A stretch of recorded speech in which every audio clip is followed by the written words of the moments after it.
The jungle was alive with the hum of creatures and the soft rustle of leaves in the gentle wind.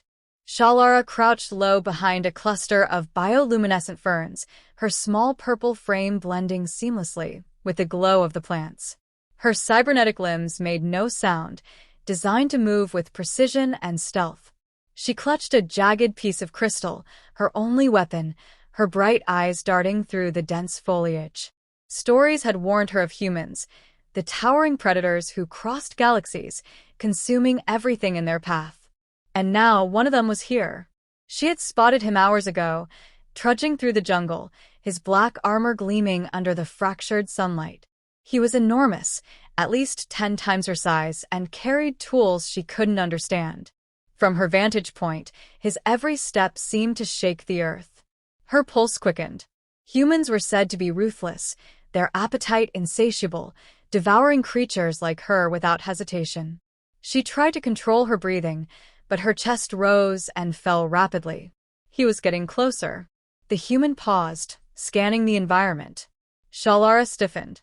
His eyes seemed to pierce through the foliage, searching. She knew she should run, but her body refused to move. She had heard tales of their cunning, their sharp eyes that could spot even the smallest motion. One wrong move, and he would see her. Suddenly, a bird-like creature burst from a nearby tree, its wings flapping noisily as it ascended into the sky. The man's gaze shifted, his body tensed, and he crouched slightly, observing the bird as it disappeared. For a fleeting moment, Shalara exhaled. Perhaps he hadn't noticed her after all. But then he turned, his eyes locking onto her hiding spot. Before she could react, his gloved hand swept aside the ferns with surprising gentleness, and their eyes met. Her instincts screamed at her to run, to flee, but the human moved quickly, cupping her delicate frame in his enormous hand. She let out a sharp, high-pitched sound, somewhere between a scream and a chirp, her crystal weapon clattering to the ground. She thrashed in his grip, her tiny fists pounding against the smooth, black material of his gloves. Her mechanical limbs clicked and whirred as she tried to break free. Her voice trembled as she spoke in her language, sharp and frantic, a series of high-pitched tones and clicks.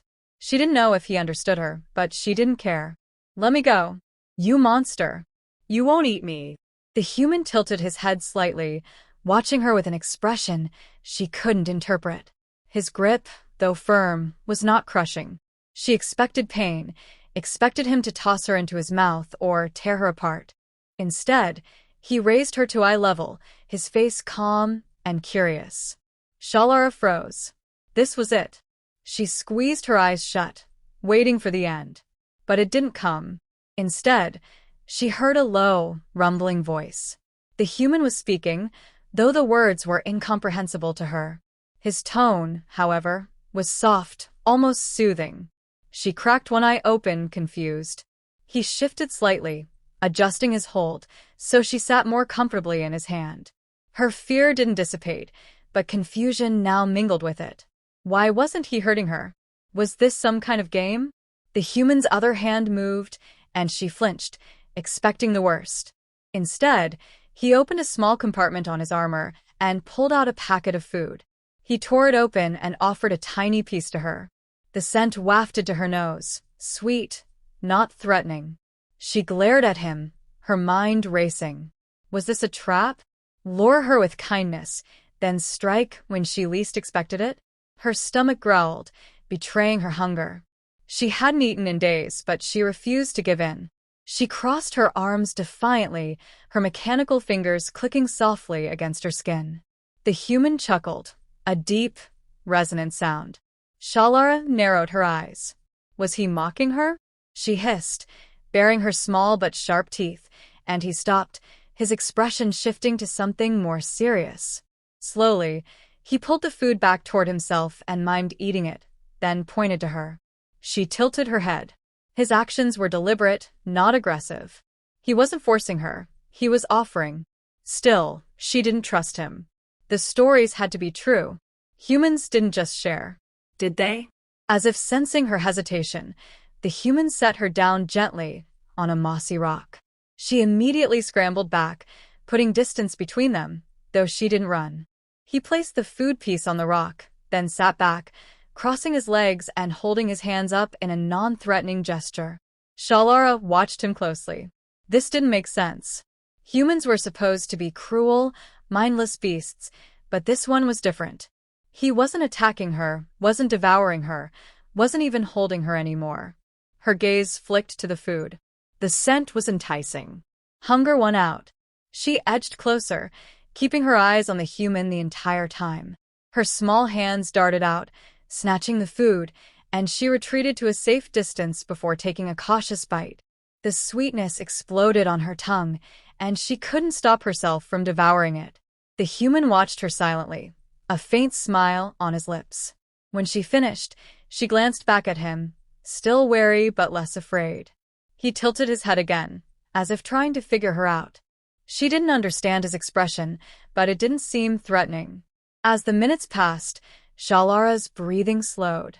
Her fear hadn't vanished, but it was no longer paralyzing. The human hadn't hurt her, hadn't tried to capture her again. Instead, he seemed curious. For the first time, a tiny sliver of doubt crept into her mind. What if the stories were wrong? The human sat cross-legged on the ground, his gaze fixed on her with a calm intensity. Shalara remained perched on a nearby rock, her small frame tense like a spring. She didn't trust him. Not yet, but her curiosity was beginning to outweigh her fear. He hadn't harmed her, and his actions so far had been gentle. She studied him, her sharp eyes tracing the lines of his face and the intricate design of his armor. What kind of predator acted like this? He reached into a compartment on his suit and pulled out a small device, sleek and metallic. Her muscles coiled, ready to leap away at any sign of danger. But instead of a weapon, the device projected a faint, flickering light. It coalesced into a hologram, a swirling display of colors and shapes that hovered in the air. She blinked, mesmerized despite herself. The human glanced at her and then back at the hologram. He shifted the projection, forming shapes she recognized: trees, planets, even a small bird-like creature similar to the ones that lived in the jungle. Was this communication? She tilted her head, inching closer to the display. It was beautiful, the colors shifting and shimmering like liquid light. The human gestured toward the hologram and then pointed at her. She frowned, unsure what he meant. Her voice, hesitant and soft, broke the silence. "What are you doing?" The human didn't respond verbally, but his expression seemed encouraging. He adjusted the hologram again, forming a simple image of a human figure next to a smaller, glowing silhouette. Her heart skipped. It was unmistakable. He was trying to depict them. Her fear ebbed slightly, replaced by cautious intrigue. She stepped closer, her cybernetic fingers brushing the edge of the projection. The light rippled at her touch, and she glanced up at him. He nodded, his face still calm and patient. "You're not like the others," she murmured, more to herself than to him. She didn't expect him to understand. But the way he watched her, it felt like he did. He set the device aside and reached into his pack again, this time pulling out what looked like a translator. It was crude, the kind her people had discarded decades ago, but it might work. He pressed a few buttons, and the device emitted a soft hum before crackling to life. "Friend, not enemy." The words were halting, distorted, but clear enough. Shalara froze, her mind racing. It was the first time she had heard a human speak in her language, even if the pronunciation was imperfect. She searched his face, looking for any sign of deceit, but found none. "You say that," she replied slowly, her voice sharp with suspicion, "but why should I believe you?" The human didn't answer right away. Instead, he gestured toward the jungle around them, then to himself, then to her. His hands moved in deliberate patterns, and though she didn't understand the specifics, the intent was clear. He wasn't here to hurt her. Her gaze softened, just a fraction. She didn't fully trust him. Not yet, but something about his demeanor made it hard to cling to her fear. The stories of her elders painted humans as monstrous, insatiable beings, but this one was different. The human stood slowly, careful not to startle her, and extended a hand. Shalara's instinct screamed at her to retreat, but she stayed rooted in place, her mind battling itself. After a moment, she reached out, her small, clawed fingers barely brushing his glove before pulling back. It wasn't much, but it was a start. He didn't push her further, simply nodding as if to acknowledge the gesture. Then, as if to break the tension, he pointed to her cybernetic arm. She stiffened, ready to defend herself, but his expression was one of fascination, not malice. "You curious about this?" she asked hesitantly, lifting the arm slightly. He nodded again, leaning in closer to examine the intricate design. She let him, though her muscles remained tight. His gloved fingers hovered over the metal, careful not to touch without permission.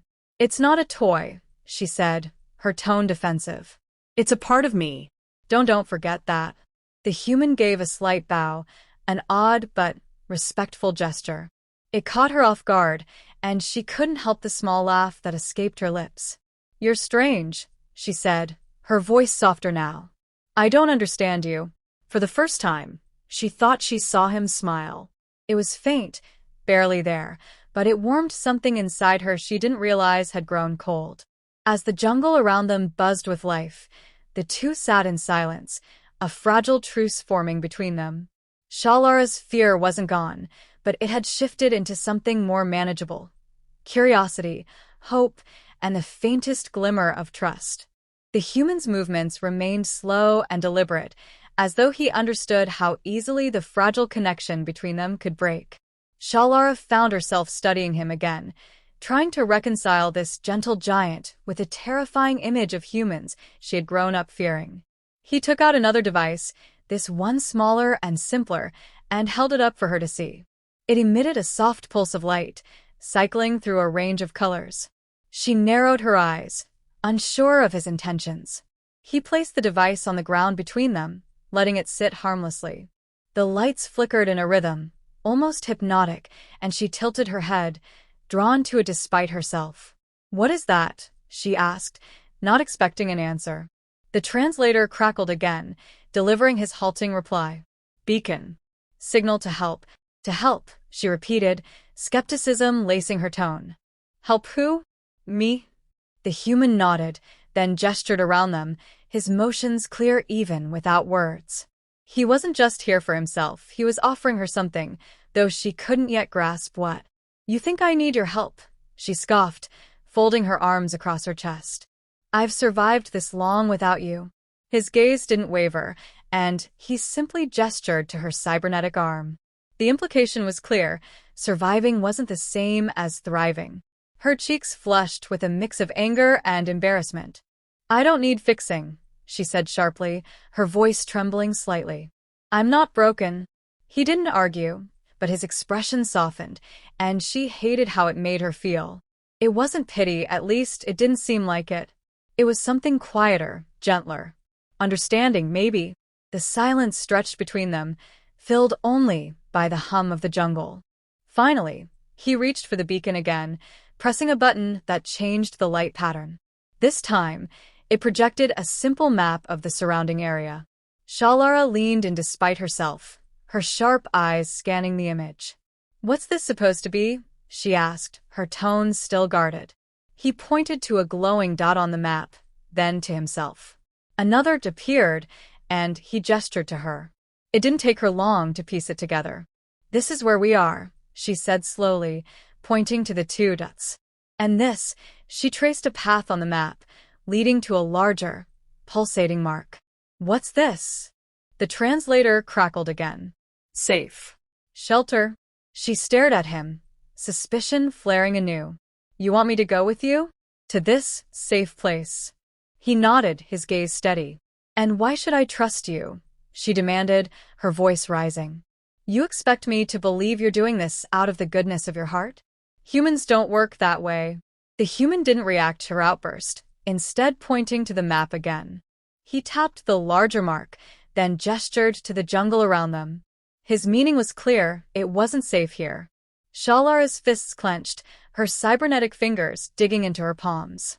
He wasn't wrong. The jungle was full of predators, and she was tired, hungry, and alone. but following him felt like trading one danger for another. "You think you can just swoop in and save me?" she asked, her voice quieter now. "Like I'm some helpless little creature who needs rescuing?" His eyes softened again, and he shook his head. Then, to her surprise, he tapped his chest plate, where a small insignia was etched. He pointed to it, then to her, and finally to the map. "What are you trying to say?" she muttered, more to herself than to him. The translator struggled to keep up, spitting out fragmented words. "Together, safer. Trust." She laughed bitterly, the sound harsh in her own ears. "Trust? That's a big word for someone like you." But as she stared at the map, her resolve wavered.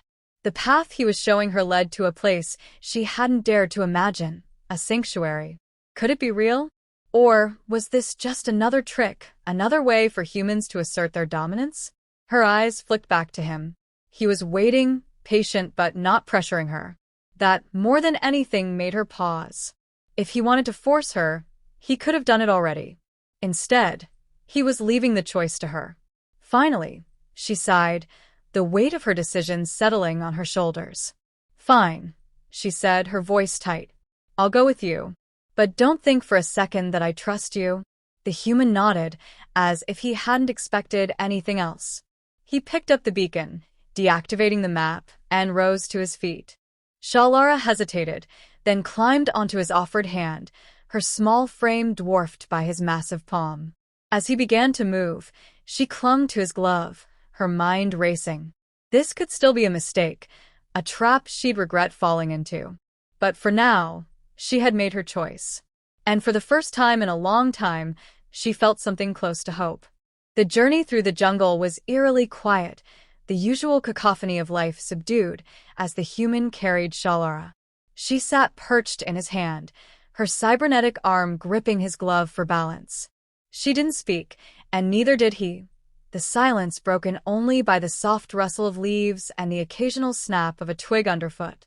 Her eyes darted around, scanning the dense foliage for any signs of danger. The jungle wasn't kind to those who let their guard down, and she wasn't about to make that mistake. But as time passed, she realized the human was alert, too. His head turned at the faintest sound, his posture shifting at every possible threat. It was strange. She had assumed humans relied solely on their technology, yet this one moved with the instincts of someone who understood the wild. "You've done this before, haven't you?" she asked finally, her voice cutting through the stillness. He glanced down at her, his expression unreadable, and nodded once. It wasn't the answer she had expected, and it left her with more questions. "What are you, some kind of soldier?" she pressed, her curiosity getting the better of her. "Or are you just lost out here like me?" The translator sputtered to life, delivering his response in broken fragments. "Not lost. Mission? Mission?" she repeated, narrowing her eyes. "What kind of mission brings you out here? And don't tell me it's just to help me. I'm not that naive." He didn't respond immediately, his attention focused on the path ahead. Finally, he pointed to the insignia on his chest plate again, tapping it with a gloved finger. "You keep doing that," she muttered. "What does it mean?" The translator struggled again, spitting out halting words. "Protect. Life." She frowned, her mind racing to make sense of it. Was he some kind of peacekeeper? A protector? The idea didn't sit well with her. Humans weren't known for altruism. Yet his actions so far had been consistent. "You really believe that, don't you?" she asked, her tone softer now. "That you're here to protect life?" He nodded, his steps slowing as they approached a clearing. The sunlight broke through the canopy, casting a warm glow over the space. It was the first time she had seen the jungle in this light, and for a moment, she forgot her fear. But the moment didn't last. A low growl rumbled from the shadows, and Shalara's heart leapt into her throat. She turned, her sharp eyes locking onto the source of the sound. A predator, sleek and deadly, emerged from the underbrush, its eyes glowing with hunger. She tensed, ready to leap from the human's hand and fight if necessary. But before she could move, he shifted, placing himself between her and the creature. His movements were calm but deliberate, his posture radiating strength. "What are you doing?" she hissed. "You can't fight that thing alone." He didn't answer, his focus entirely on the predator. Slowly, he reached for a device on his belt, something small and unassuming. Shalara held her breath, expecting a weapon, but instead, it emitted a high-pitched frequency. The predator froze, its ears flattening against its skull. It growled again, but this time, it sounded less sure. The human didn't move, holding the device steady until the creature backed away, disappearing into the jungle. Shalara exhaled shakily, her body trembling with adrenaline. "How did you?" He deactivated the device, glancing down at her with a calm expression. The translator buzzed. "Not fight. Avoid." She blinked, caught off guard by the simplicity of his approach. "You could have killed it," she said, her voice tinged with disbelief. He shook his head. "Unnecessary." Her gaze lingered on him, her mind struggling to process what she had just witnessed. The stories she had heard about humans painted them as violent, destructive beings. Yet this one had chosen to spare a creature that had posed a direct threat. "Maybe you're not like the others," she murmured, more to herself than to him. He didn't respond, simply resuming their journey. The clearing gave way to another stretch of dense jungle, but the tension between them had eased. For the first time, she allowed herself to relax slightly, her grip on his glove loosening. As they walked, she found herself speaking without meaning to. "I didn't think I'd survive this long, you know.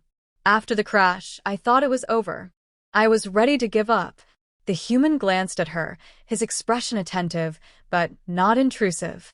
"But then I remembered what my mother used to say," she continued, her voice quieter now. "She always told me to keep fighting no matter what. To find the smallest spark of hope and hold on to it." She looked up at him, her eyes meeting his. "Maybe you're that spark. Or maybe I'm just desperate." He didn't answer, but his gaze softened, and she thought she saw the faintest hint of understanding.